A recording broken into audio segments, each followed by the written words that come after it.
So I'm going to begin by explaining about the two books that you see up there, because they are a natural pair and the one grew out of the other. And so Stealing from the Saracens, if you like, is the Islamic backstory of Gothic architecture.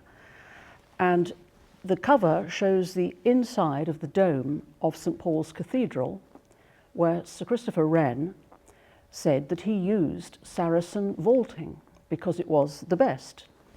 And the title, Stealing from the Saracens, is a kind of pun, because Saracens was the language of the day, and to refer to Arab Muslims in general. And so one of the derivations of the word Saracens is from the Arabic saraka, to steal, and so sarakin, people who steal. So it's a double pun, if you like. It's trying to say, isn't it ridiculous that we calling people thieves when we actually took things from them? So the double pun doesn't translate well into Arabic, but it's important to explain it.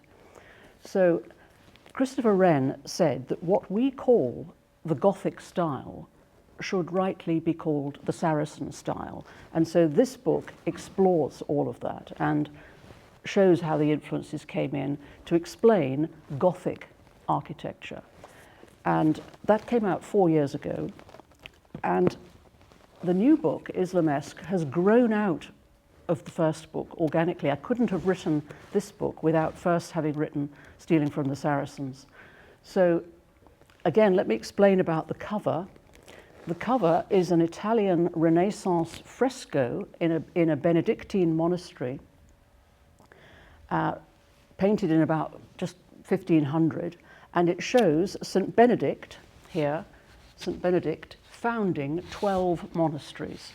And it's actually a very realistic scene of builders at work. So what's striking straight away is that the people actually doing the work, the mason down there and the carpenters in the roof and the plasterers, are all basically not Italian.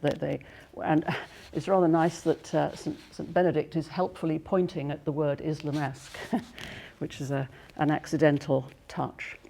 And so this, if you like, in a nutshell, is the Islamic backstory of Romanesque architecture. So the word Islamesque is a word that I've made up, if you like, for the 20th century to challenge the notion of Romanesque architecture, which is what came before Gothic.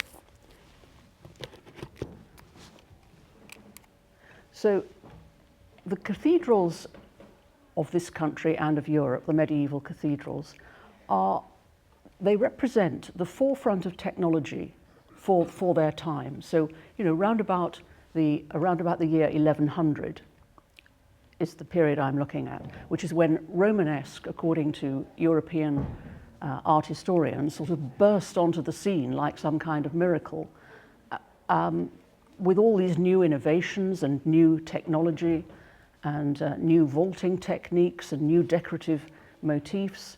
And there was a great marveling about where did all this come from? And of course, the thing that people don't look at is the context of why this actually happened. And the thing that is very striking is that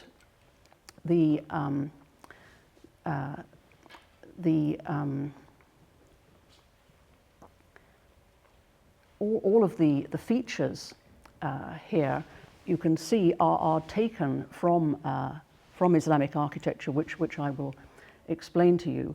But just to explain that the key thing about the year 1100 is that this is the time when in the previous centuries of the sort of 8th, 9th and 10th centuries, the construction industry in Europe was actually dominated by Muslims because of the civilization in Spain, where Arabs had been ruling for nearly 800 years, and in Sicily, where they'd been ruling for over 250 years. So this is, they were at the top of their game. This was at the time of the Islamic Golden Age, where their understanding of geometry and everything was the absolute peak. And so it is important to realize that all of these areas were dominated, the three areas of construction, so stonework, ironwork and carpentry, were all dominated by Muslims at this time.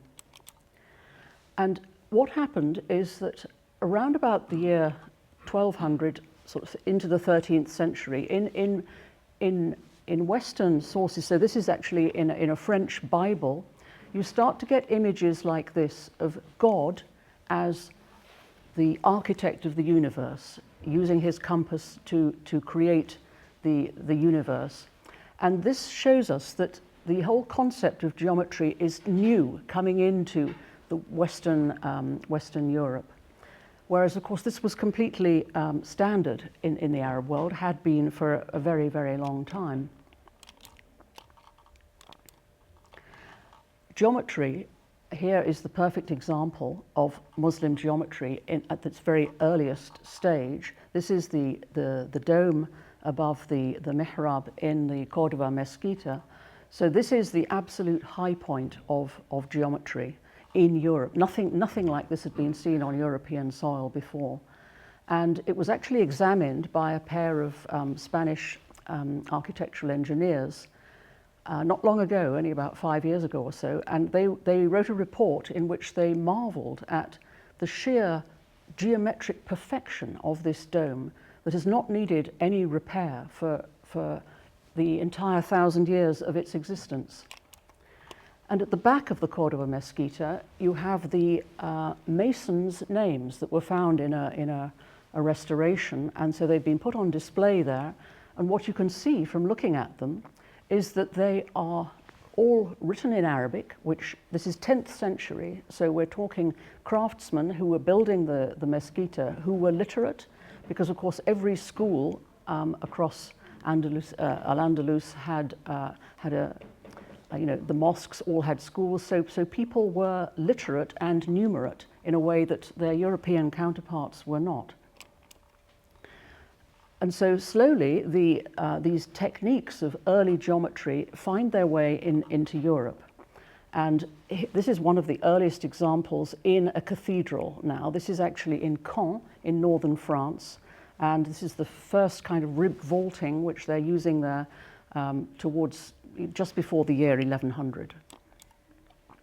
And of course, Notre Dame is a big part of the story here, because the reason I even wrote Stealing from the Saracens was because of the fire at Notre Dame.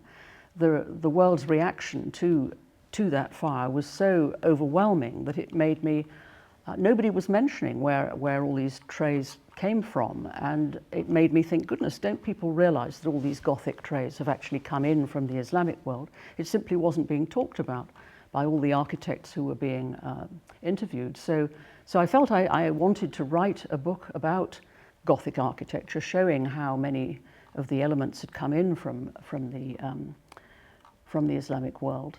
And so on the right there, you have the interior of Notre Dame with its much more sophisticated vaulting by this stage, because it's a little bit later. So that's if you like, the sort of the masonry part of it, the stone masonry, the vaulting, the geometry. But the other area that was dominated by the Muslim world in the construction industry was ironworking. Ironworking across under the Caliphate of Cordova, it had lapsed. The Romans had mined iron and other metals, but it had lapsed under the Visigoths, and it was when the Arabs came in the 8th century that all the mines were revived again. And this is a tie rod that was used at the top of Notre Dame. They discovered that the top of the walls were tied in with these metal tie rods to make, and it was one of the reasons probably that the whole thing didn't collapse in the fire. So this kind of technology was already there. So this is one of the mines in Spain that is still actually operating, and a lot of the mines that are still working still have their Arab names. So this one I think is called Al Maden, But if you look it up, there are actually many mines in Spain now that still have their Arabic names. And the technology that went with that, so the Arab world understood, this is a Al-Jazari pump mechanism. They understood when you're mining how to pump out the water when you're doing the ore, how to pump away the poisonous gases, how to pump in fresh air. And as a result, the mining technology in the Caliphate of Cordova was way ahead of anything, and it meant that metalwork was famous throughout the Mediterranean. So you've got the ironwork, the stonework, and then you've got the wood. Now this is an image of, in a Cistercian monastery in Germany, Maulbronn it's called, and you can see there the stonework, the ironwork on the door, and then the wood itself. And with the wood, so obviously water wheels, you need wood and metal.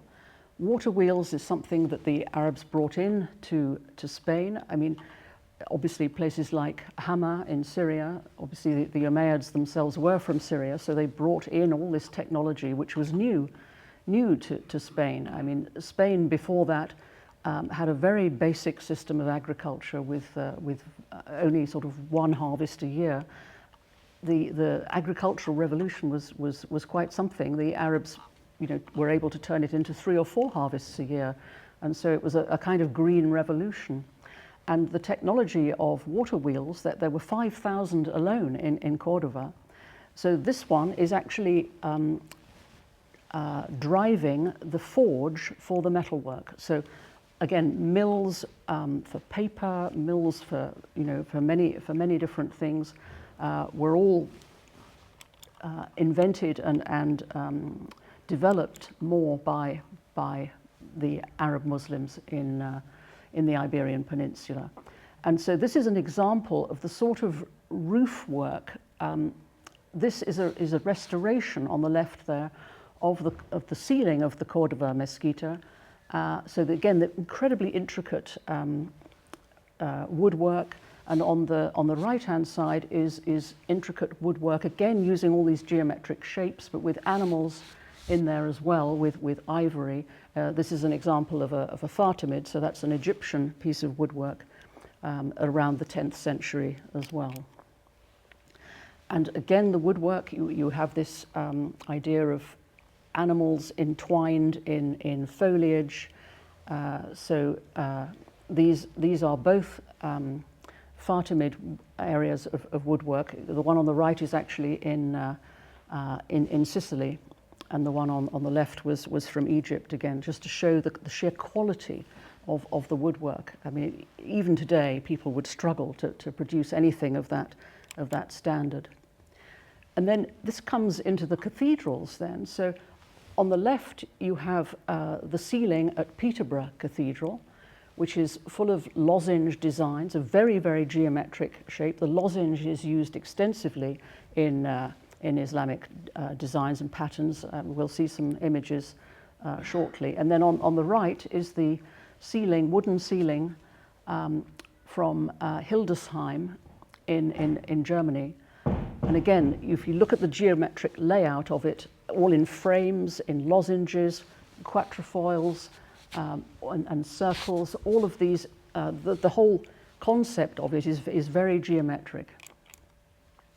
And this use of lozenges, you see it very early on in the mosques of North Africa.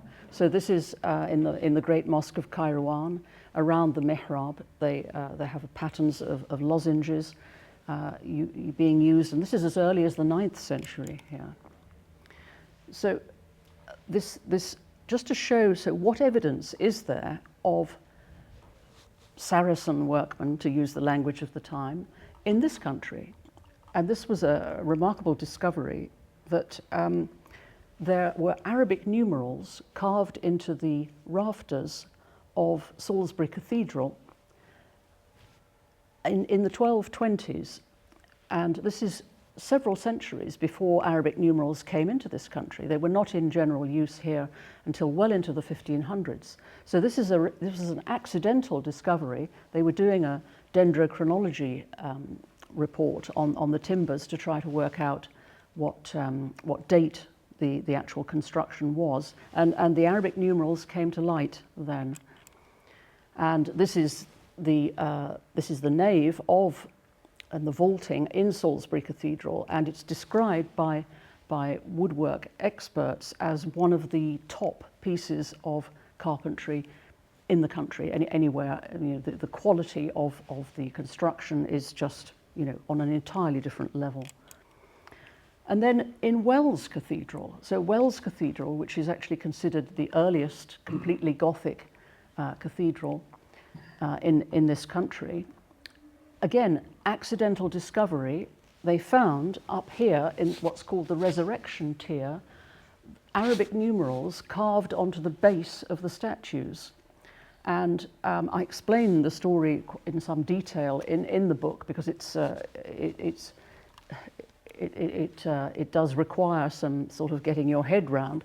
But basically, through a combination of sources, it's become clear that the original people who carved those sculptures on the front, and this is recognized as one of the top pieces of sculpture work anywhere in the country from this period, must have been Arabs using Arabic numerals, which was obviously their natural numbering system. You know, Roman numerals were just obviously straight lines, but this ability to carve curves and have the tools to do that was completely revolutionary.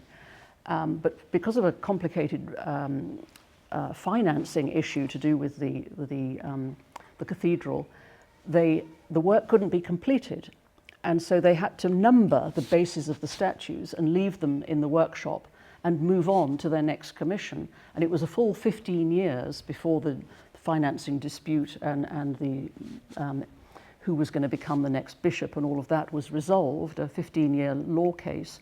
So by that stage, the Arab workmen had moved on, leaving the local masons to try to fit these statues into the right niches. But of course they couldn't understand the numbering system, meant nothing to them. It was just a series of incomprehensible hieroglyphs, and so they put them all in the wrong niches and even had to sort of try and adjust the niches to make it all fit.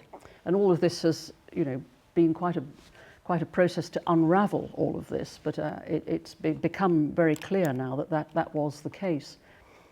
And so this is a detail of Wells Cathedral. This is the main entrance. So again, all of this sort of use of slender columns, the quatrefoils, the pointed arches, obviously, all of that design, the zigzag that runs across there, all of these things we'll see.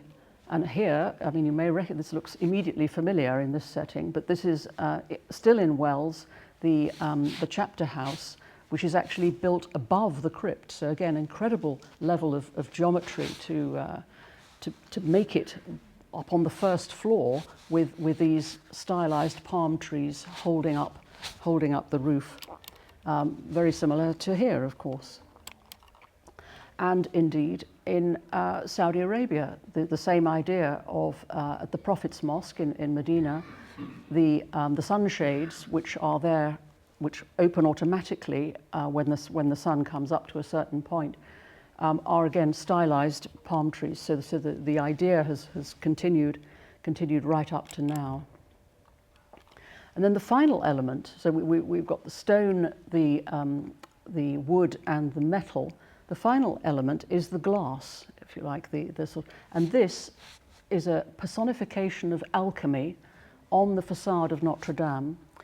And alchemy, of course, is an Arabic word straight away, and it was the Arab Muslims who understood how to mix metals, how to make glass. You know, Damascus was the center of glass making for centuries and centuries. All in Mesopotamia is where glass making began, and the traditions just continued all the time. And so again, these astonishing colors. I mean, to this day, this is in Chartres, which is regarded as the absolute peak of stained glass. There's this color, this pale blue here, is still regarded as a complete mystery as to nobody is able to make that color. Again, it's a total mystery how people were able to do that. But there's no doubt that the original knowledge of the glass making, the mixing, and then the colours all came from the Islamic world. And this is another example of stained glass windows. This is the oldest window in this country, 12th century, still in situ in a small village church in Kent, a little village called Brabourne. But when you look at it, if you look at the pattern, you can see the interlocking circles there, the geometric shapes. And here in the centre, I've put the image of, again, interlocking circles, which is running around the inside lintels of the Ibn Tulun Mosque in Cairo. This use of interlocking circles in patterns was again completely, it shows to my mind that the person who designed this window must have had exposure to the Islamic world. So the reason that this book started, because I never had any intention to write a second book after Stealing from the Saracens, but it happened organically, as I explained, because of zigzags, believe it or not. So it all began with zigzags. So when I bought my house in Damascus, I noticed this pattern of zigzags running around the courtyard, and I was very intrigued by it. And I asked everybody, my Syrian architect and the craftsman I was working with, what is that pattern? Where does that come from? And they all said, well, we don't know. It's just I don't know, some sort of ancient pattern. The knowledge of what it had come from had been lost. So it just remained in the back of my mind, for a long time as a mystery pattern. And then my brother suggested, he said, oh, I've seen a very interesting documentary called The Secret History of Writing. So I watched this documentary, and it triggered a eureka moment for me, because it begins with the presenter walking up to a turquoise mine in the Sinai Peninsula, and so this is where the pharaohs were mining turquoise to use in their jewellery. And what she explained, the presenter, was how the Egyptian hieroglyph here, this zigzag, which you can see there, moved into phonetic script. The Canaanite migrant workers who were mining for the pharaohs there, they developed from the hieroglyphs the earliest phonetic script, and they took that Egyptian hieroglyph and made it into the sound ma, because maya or may or ma, many variations of that word mean water in that part of the world. And so it's come right down to us, and if you think about it, even our letter M is a small zigzag. So instantly I thought, my goodness, yes, of course, those zigzags are water. So that's when I asked my restoration architect friend who lives in the house now in Damascus, please send me a photo of where the zigzags emerge at either side of the Iwan. And so he showed me the photo of how they come out of this round spring, bubbling out, run all the way round, and then off into infinity on the other side. So it was very clear that this is water flowing round the courtyard. And every single Ottoman courtyard house in Damascus has exactly that pattern. So it was quite an incredible discovery. And once I saw that, of course, I started to see it everywhere. So this is an Umayyad palace. It's now in Berlin. The facade is called Moshatta, and the zigzag runs right through the facade there, and it's clearly watering all the vegetation on the carved facade there. This is from the ceiling of the Cappella Palatina in Palermo in Sicily. So this is now the Norman chapel, but they used Fatimid craftsmen to build the ceiling. And again, the design there shows the zigzags on this fountain, because all across the Arab world, you have the salsabil, the public fountains, and they're all carved with zigzags running down. So the water runs down through zigzags. So it's always symbolizing water. This is still in Sicily. This is the cloisters of the Benedictine monastery at Monreale. And again, you've got zigzags running down the fountain area there in the corner of the cloister. And then the zigzag comes here to this country and appears in the columns of Durham Cathedral, where suddenly, because the Normans have brought it from Sicily, it suddenly becomes the Norman zigzag. And if you look up any book about Romanesque and Norman, incidentally, are synonymous in this country. They're the same thing. If you look up any book on that, it will be described as the Norman zigzag, with absolutely no acknowledgement of what it means or where it came from. And so this started me off on thinking, goodness, you know, what if zigzags are just the tip of the iceberg? What about all the other things that are claimed as Romanesque? So I looked at all the features one by one to see if I could trace back where they'd come from. And it was astonishing. What I found completely overwhelmed me. I had no idea I was going to find so much. So just to give you a flavour of that, because obviously there's just so much that I could be showing you. It's very difficult to narrow down the examples.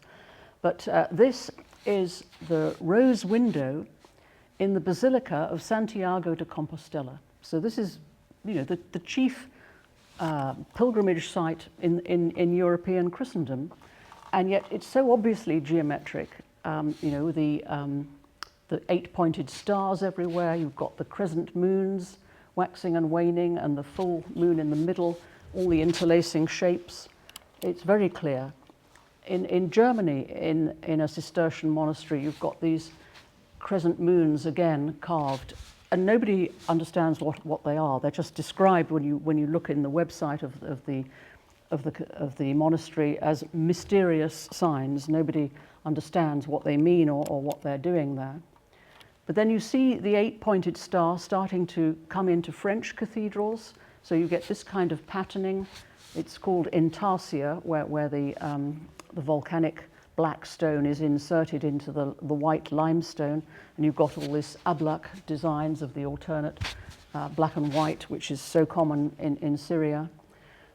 This is in Clermont-Ferrand, by the way, in central France, in the Massif Central.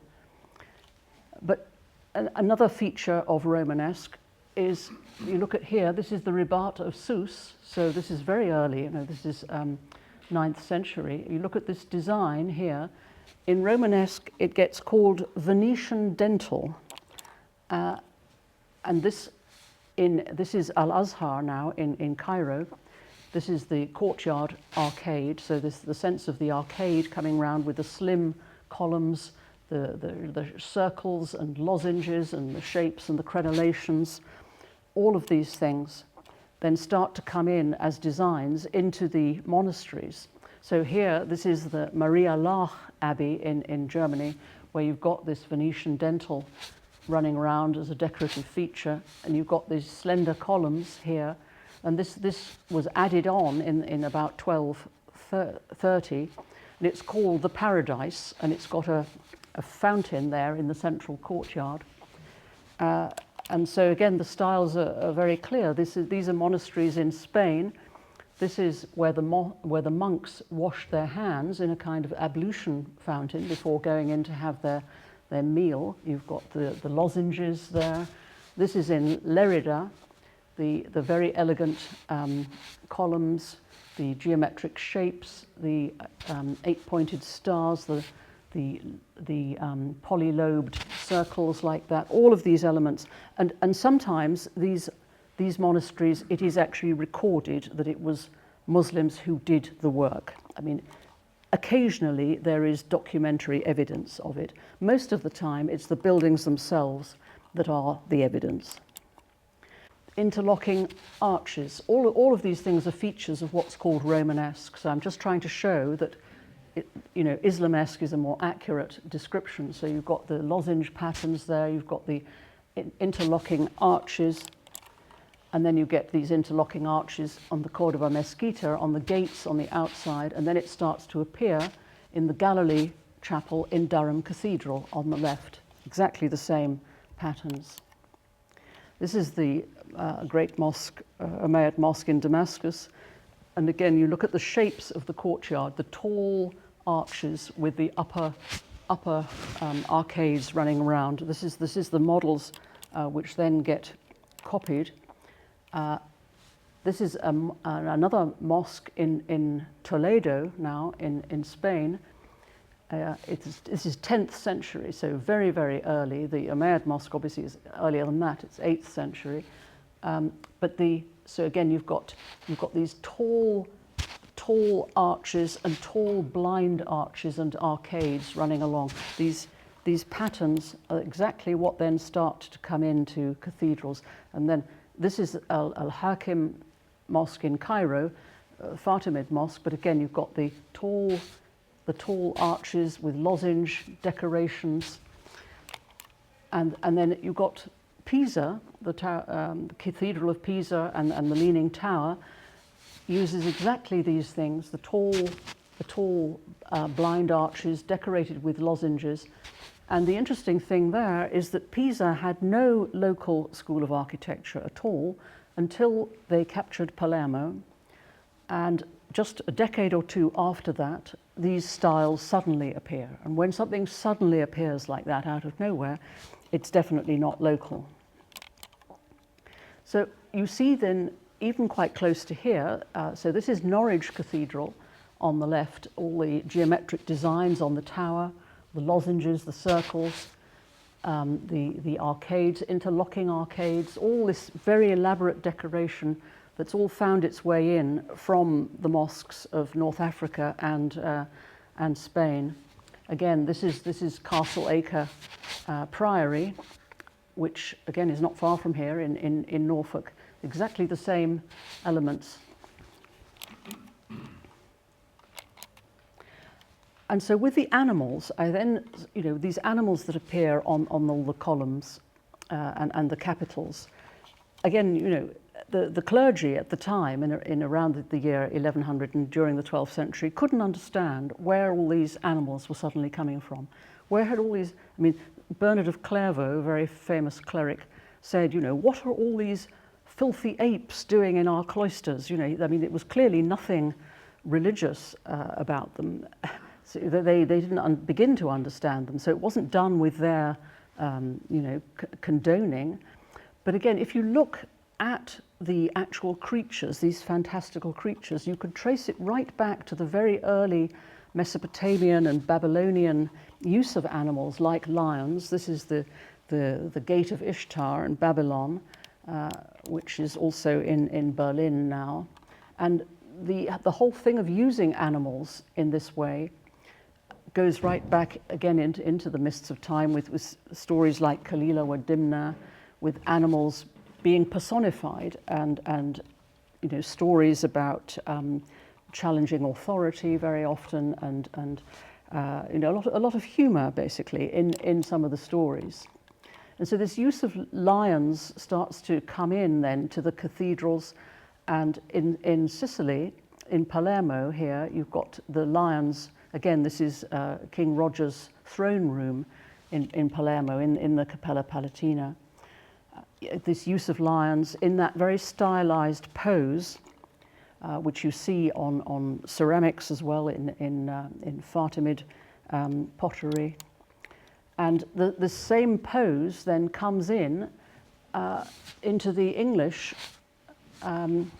coat of arms, with the lion in exactly that pose, with the right paw raised and the tail curling up and round. And lions start to get used on capitals like this, spewing out foliage. This is in Canterbury Cathedral, in the crypt there. And these creatures can be traced, the fantastical beasts can be traced back also to the southern Arabian Peninsula. On the left there, that's a Sabian griffin, interestingly with these sort of interlocking medallions along the top, which become, again, a very pronounced part of decoration around gateways in cathedrals. And in ancient Egypt, again, you've got the god Bes in one of the Egyptian temples with his tongue sticking out, so half human and half lion. And in the Sabian culture, the ibex is a sort of sacred animal, and this is actually in the Louvre, this frieze of rows of ibex animals. And one of the theories that I develop in the book is that this is the origin of the beakhead, as it's known, which starts to decorate the arches in cathedrals. And the use of beading and doubled figures like this is something else that you see in Spain, in all the, this is an ivory pyxis, as it's called, with creatures entangled in foliage again and surrounded in medallions with this pearl beading, as it's called. And then mermaids, so again the use of people starts to then come in. You see it then in even small churches like Kilpeck in Gloucestershire.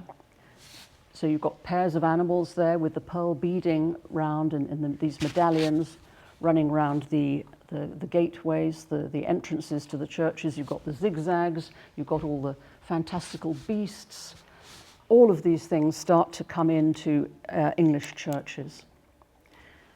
This is an example in France, which I found particularly amusing because it shows the rams chewing their wings, and the clergy were always trying to come up with religious meanings for these things, and so they decided this was invoking monastic silence, that they were chewing their wings, when in fact this idea of holding up hands like this is meant to convey a sort of wonder and amazement. This is Canterbury Cathedral crypt, where you've got animals, again, fantastical animals that don't bear any, they don't exist at all in reality, but they're playing instruments. They're playing a harp, they're blowing a flute. And again, the clergy could not understand what these creatures are doing there in the crypt, desperately trying to look for religious meanings there. But the tradition of animals playing instruments is something that goes right back into Islamic culture and indeed earlier. So on the left here is in an Umayyad palace in Syria, a bear playing a lute. And so that's 8th century. And on the right, we have a woman, a female lute player, on the ceiling of the Capella Palatina, done by Fatimid craftsmen. And this is just to show that the representing a human form was perfectly all right in a secular setting, basically.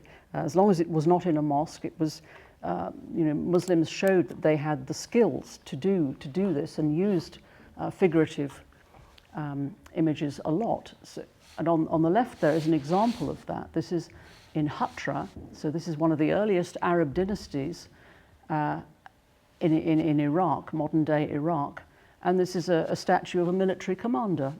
So there was nothing unusual about that. They had the ability to do that. So when they then began to work for Christian masters, as the caliphate disintegrated and the Reconquista began in Spain, the Christian rulers wanted the best people to build their new cathedrals, and so they employed the best, who were, of course, the Muslims.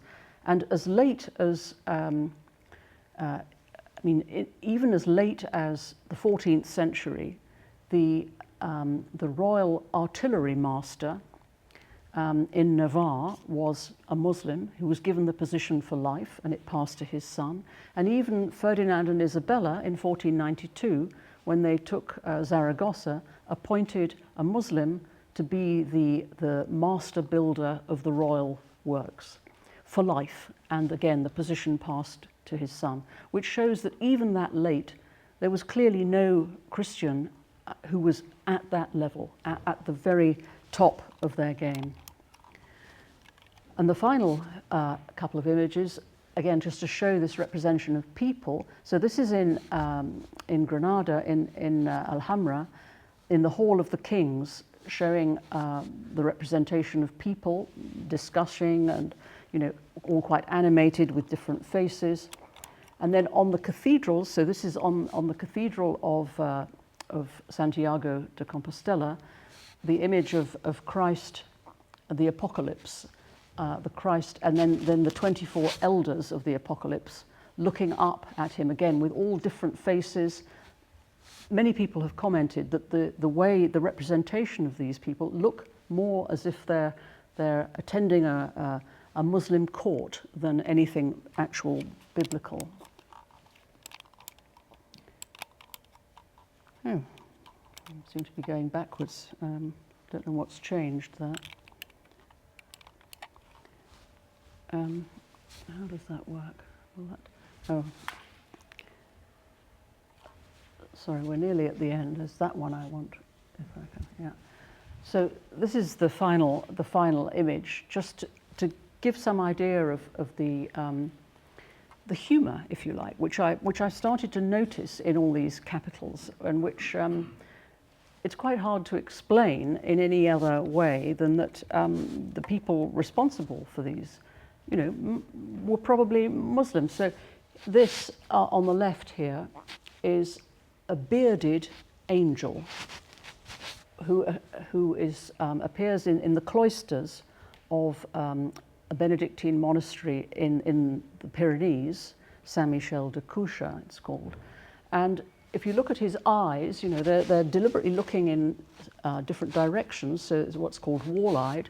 And again, that's not a mistake, that must be a real person putting himself in as an angel into this setting of the cloister.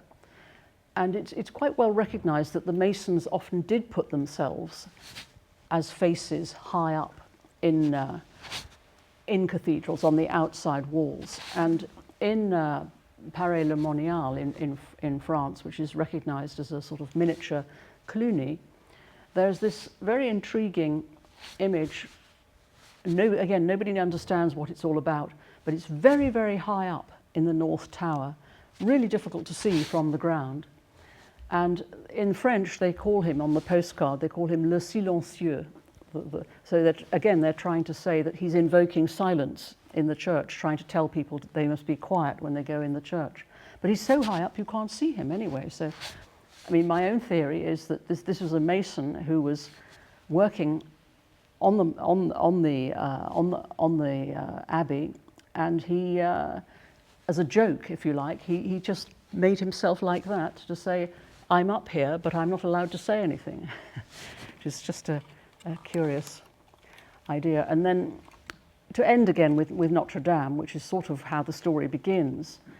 Of course, it's about to reopen. The 5 years have been completed, and it has been restored. And we actually have with us this evening a Muslim who's worked on Notre Dame, on the restoration, which is a wonderful thing, that the wheel has come full circle. And the important thing is that people work on these tremendous prestige projects because they are the best. It's nothing to do with religion, it's to do with your skill. And so the point of the whole, the book, if you like, is to sort of shine a light on a kind of lost episode in our shared history. Thank you.